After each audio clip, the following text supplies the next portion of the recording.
Assalamualaikum warahmatullahi wabarakatuh. Good morning student, how are you today?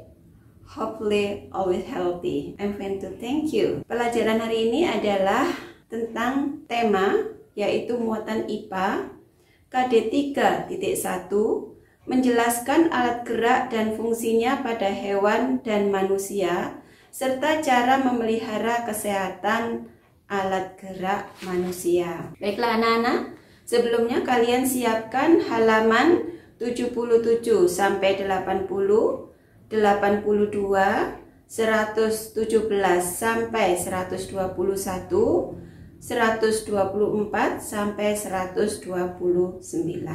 Kita mulai dari halaman 77 sampai 80. Di situ dijelaskan lagi seperti yang pernah teacher sampaikan, alat gerak ada dua macam, yaitu alat gerak aktif dan alat gerak pasif. Alat gerak aktif berupa otot dan alat gerak pasif berupa tulang. Otot dan tulang bekerja sama membentuk sistem gerak. Kita ke kerangka manusia. Kita menuju slide kerangka manusia. Kita perhatikan di sini anak-anak ya. Ini adalah gambar kerangka manusia di mana ini adalah tengkorak. Tengkorak adalah kerangka atau tempurung yang melindungi otak manusia. Di sini ada tulang selangka. Tulang selangka yang ada di depan kalian sini, ini adalah tulang selangka. Kemudian tulang belikat yang ada di belakang ini anak-anak ya. Setelah itu ini ada tulang rahang bawah. Tulang rahang bawah, kemudian tulang leher, dan tulang dada. Tulang dada yang ada di tengah ini anak-anak ya. Yang ada di samping ini, yang lengket dengan tulang dada ini namanya tulang rusuk. Kemudian ini tulang belakang itu sepanjang dari leher sini sampai ke bawah itu namanya tulang belakang yang tersusun dari tulang-tulang pendek kemarin sudah teacher jelaskan. Kemudian tulang panggul ini adalah tulang panggul ya. Kemudian ini ada tulang pengumpil. Kemarin teacher sudah menjelaskan tulang pengumpil ini adalah yang lurus dengan ibu jari. Kemudian sebelahnya tulang pengumpil atau pasangannya tulang pengumpil yang ada di sini ini namanya tulang hasta. Kemudian tulang telapak tangan, tulang jari tangan. Di sini ada tulang kering ada di bagian depan. Kemudian belakangnya merupakan tulang betis. Kemudian di sini tidak terlihat tulisannya anak-anak. Ini adalah tulang paha ya. Tulang paha adalah tulang pipa terpanjang yang ada dalam susunan kerangka manusia. Kemudian di sini ada tulang tempurung lutut ini anak-anak. Ini ya, ini tulang tempurung lutut. Kemudian di sini ada tulang pergelangan kaki yang membuat pergerakan kita menjadi fleksibel. Setelah kita mengetahui bagian-bagian dari kerangka manusia, kita menuju ke halaman 83. Kalian lihat tabel 2.3. Nama tulang dan fungsinya. Mari kita kerjakan bersama-sama.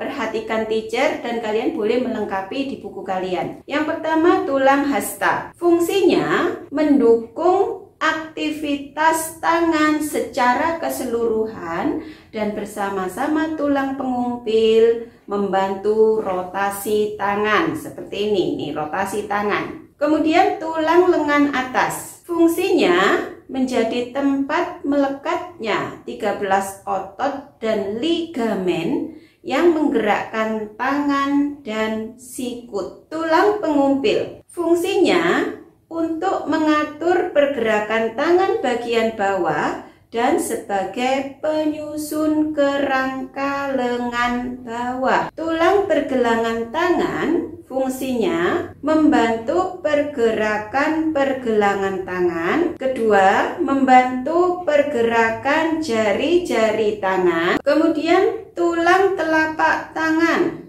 Fungsinya yang pertama untuk menghubungkan antara tulang-tulang jari dengan tulang pergelangan tangan. Yang kedua, memberi sebuah bentuk terhadap bagian telapak tangan. Selanjutnya tulang paha sebagai tulang terkuat untuk menopang badan. Jadi tulang paha kita ini anak-anak adalah tulang yang terkuat yang menopang badan kita. Fungsi selanjutnya tempat melekat dan lengketnya otot dan pigmen. Yang ketiga sebagai tempat produksi sel darah merah pada sumsum tulangnya. Selanjutnya tempat melekatnya tempurung lutut. Selanjutnya tulang kering. Fungsinya untuk menyangga otot yang berada pada area tungkai kaki. Yang kedua, menjaga keseimbangan tubuh. Yang ketiga, penggerak pergelangan kaki. Kemudian tulang betis, pendukung tulang kering. Yang kedua, menjaga keseimbangan tubuh, dan yang ketiga menyimpan garam mineral dalam tubuh. Selanjutnya tulang pergelangan kaki, fungsinya memudahkan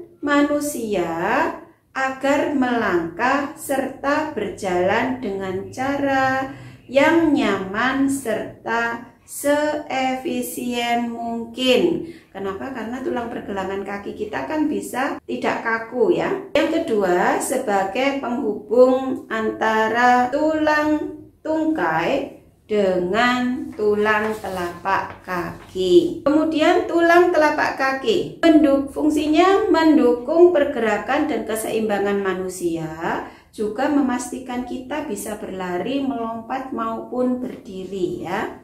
Yang terakhir, tulang jari kaki berfungsi untuk tumpuan berat badan saat berjalan atau berlari. Fungsi yang kedua, menjaga keseimbangan saat berjalan. Kita menuju ke halaman 117 sampai 121. Kalian lihat buku temanya. Fungsi otot manusia. Yang pertama, menghasilkan gerakan, yaitu sesuai dengan fungsi otot sebagai organ gerak aktif.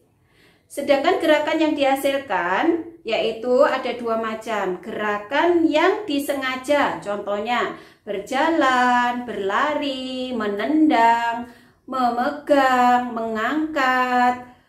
Yang kedua, gerakan yang tidak disengaja, contohnya bernafas ya, bernapas, jantung kita berdetak. Kemudian gerakan otot pencernaan ketika meremas-remas makanan yang kita makan, itu adalah gerakan yang tidak disengaja.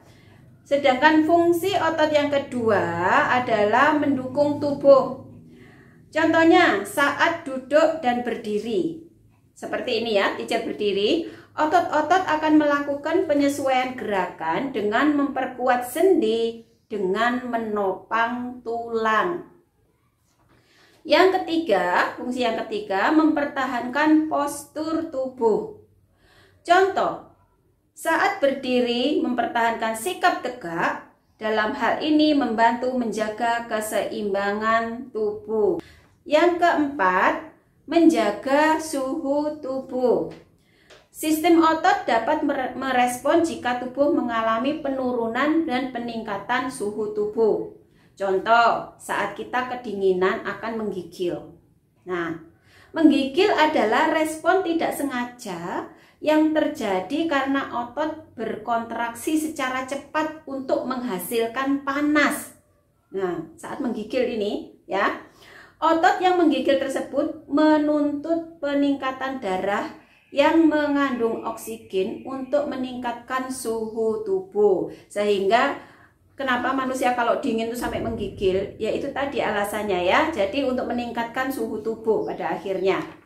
Halaman 117, kalian lihat di sini tuh ada otot manusia. Pengertian otot. Otot adalah jaringan yang ada di dalam tubuh manusia yang berfungsi sebagai alat gerak aktif. Ini kita sudah mempelajari sebelumnya. Kalian lihat langsung pada poin 2, fungsi otot pada manusia.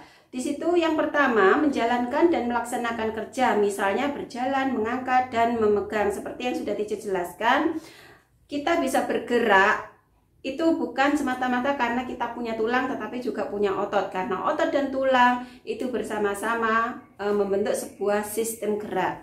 Yang kedua, menggerakkan jantung sehingga dapat memompa darah ya.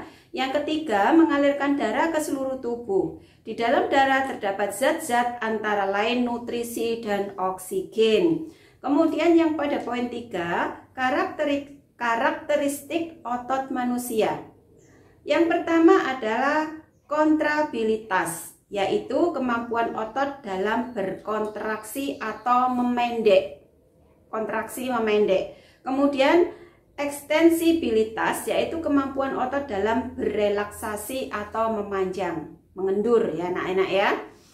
Yang ketiga, elastisitas, yaitu kemampuan otot untuk kembali ke bentuk semula setelah berkontraksi dan berelaksasi. Sekarang poin 4, macam-macam otot manusia. Untuk lebih jelasnya kita menuju slide. Macam-macam otot manusia. Kita lihat di sini. Otot manusia itu ada 3 macam anak-anak, yaitu otot polos, otot lurik, dan otot jantung. Kita mulai dari otot polos. Otot polos itu bentuknya seperti ini. Kalian lihat buku kalian halaman 117. Ciri-ciri otot polos. Yang pertama, waktu kontraksi antara 3 hingga 180 detik. 2, bentuk dari otot polos adalah gelendong. Kedua ujungnya runcing dan bagian tengahnya menggelembung. Ini ya, gelendong. Bagian ujungnya runcing dan bagian tengahnya menggelembung. Ini ya. 3, memiliki satu inti sel. Ini anak-anak yang disebut dengan sel. Jadi memiliki satu inti sel. Yang keempat, tidak memiliki garis-garis melintang atau polos. 5, terdapat di organ dalam. Ini terdapat di organ dalam. Jadi otot polos ini ada di organ dalam kita ini ya. 6, memiliki satu inti sel yang berada di tengah. Nih, tadi sudah disebutkan bahwa memiliki satu inti sel. 7, pergerakannya lambat dan mudah lelah. 8, dipengaruhi oleh saraf otonom atau saraf tak sadar. 9, otot polos biasanya terdapat di usus, nih usus kita, saluran peredaran darah, dan di saluran kemih. Jadi otot di saluran kemih. 10, tidak diperintah atau tidak dipengaruhi oleh otak. Oleh karena itu otot polos juga disebut otot tak sadar. Jadi otot polos itu bergerak secara otomatis tanpa kita perintah, tanpa diperintah oleh otak. Jadi tanpa kita sadari, gitu ya anak-anak maksudnya. Otot polos sudah, kita menuju ke otot lurik. Ini otot lurik. Ciri-ciri otot lurik, bentuk dan cirinya. Yang pertama, silindris dan memanjang. Nih bentuknya silinder atau silindris dan memanjang. 2, tanpa adanya garis-garis melintang yang tersusun seperti daerah gelap dan terang secara berselang-seling atau lurik. Ini loh anak-anak ya. Kelihatan ya garis-garisnya. Nah, makanya otot ini disebut dengan otot lurik. Jadi seperti memiliki lurik-lurik gitu ya. Yang ketiga, melekat pada rangka. Yang keempat, bekerja secara sadar dengan perintah otak. Oleh karena itu, otot lurik juga disebut otot sadar. Jadi, otot ini bergerak atas perintah otak kita. 5, bekerja cepat dan mudah lelah. 6, memiliki banyak inti sel atau multisel. Coba kalian perhatikan ini ya. Dalam setiap otot ini yang berbentuk silinder ini, kalau tadi otot polos hanya memiliki satu sel, ini memiliki beberapa sel nih. Ini ada sel, ini ada sel, ini sel. Nah, jadi sepanjang otot ini ada beberapa sel atau banyak sel. Kemudian mempunyai pigmen mioglobin. Dan terakhir, inti sel berada di tepi. Sekarang kita menuju ke otot jantung anak-anak. Ini adalah gambar otot jantung. Kita lihat bentuk dan ciri-cirinya adalah jantung yang pertama, otot jantung berbentuk silindris. Berbentuk silindris berarti bentuknya sama dengan otot lurik. 2, memiliki percabangan. Kalau tadi otot lurik silinder atau silindris tapi tidak bercabang, tetapi kalau otot jantung memiliki percabangan. Ini kalau kita lihat ya, Ini bercabang-cabang kan. Nah, kemudian yang ketiga terdapat di jantung. Jadi otot jantung itu ada di jantung kita. Kemudian memiliki satu inti sel yang berada di tengah. Nih, inti selnya juga satu seperti otot polos dan berada di tengah. Kemudian 5, bekerja tanpa kesadaran manusia tetapi bekerja sesuai dengan gerak jantung. Bekerja tanpa kesadaran. 6, bekerja terus-menerus dan tidak membutuhkan istirahat. Jadi otot jantung kita ini anak-anak bekerja terus-menerus selama manusia masih bernyawa atau hidup. Tidak pernah istirahat. Karena kalau sampai otot jantung ini istirahat sebentar saja, itu sangat berbahaya buat nyawa manusia itu sendiri. Selanjutnya anak-anak, di situ ada macam-macam gerak otot. Kalian buka halaman 125 ya anak-anak. Macam-macam gerak otot itu ada ekstensi atau meluruskan, depresi atau menekan ke bawah atau menurunkan. 3, pronasi atau memutar menelungkup, abduksi atau menjauhkan. 5, supinasi atau memutar atau menengadah, memutar menengadah. 6, aduksi atau mendekatkan, sedangkan 7, fleksi, membengkokkan. Kalau kalian lihat di sini warnanya bermacam-macam. Ini sengaja teacher kasih warna yang berbeda. Warna merah itu lawannya, bertemannya dengan lawan warna merah.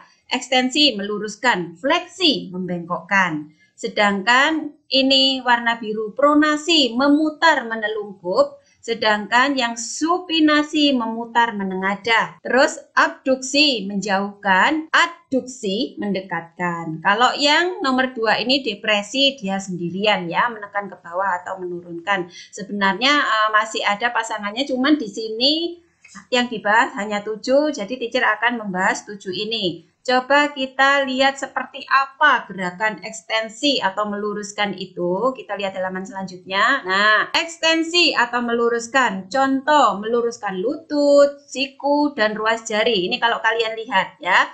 Dari posisi menekuk dia lurus. Ini juga kalau kalian lihat, ini orang ini tangannya dari posisi menekuk kemudian diluruskan. Itu namanya ekstensi. Kemudian jari dari posisi menekuk terus kalian luruskan. Ini namanya juga ekstensi. Selanjutnya, depresi atau menekan ke bawah atau menurunkan. Ini contohnya ketika kita sedang mengangguk ya, kita menurunkan bagian tubuh kita. Ini yang disebut dengan depresi. Kemudian yang ketiga, pronasi atau memutar lengan menelungkup. Contoh memutar lengan sehingga telapak menelungkup. Jadi yang tadi posisinya kalian seperti ini terus diputar. Nah, akhirnya menelungkup. Itu yang disebut dengan pronasi. Selanjutnya anak-anak, yang nomor 4, abduksi menjauhkan. Contoh gerakan tangan menjauhkan dari sumbu tubuh.